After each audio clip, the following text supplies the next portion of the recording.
So I wanted to show you this. This is the Unreal Deal. And what this is a little device that will help you to take the line off your reel and then to put it right back on.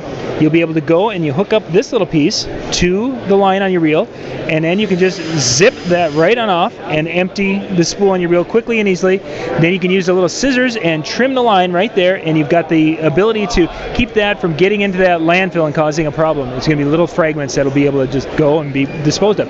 Now here's the really cool one, the Real Deal unit here that will allow you to go and put your spool in there, and you got a little set screw he's working on right there. That little set screw is going to put some tension on it.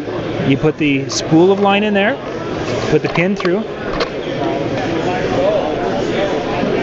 and put the nut on, and you can set the tension depending upon how tight you want it to be, and all you have to do is clip it on, reel it on, and you're good to go. And again, you can adjust the tension if you want more, you want less, whatever you want to do.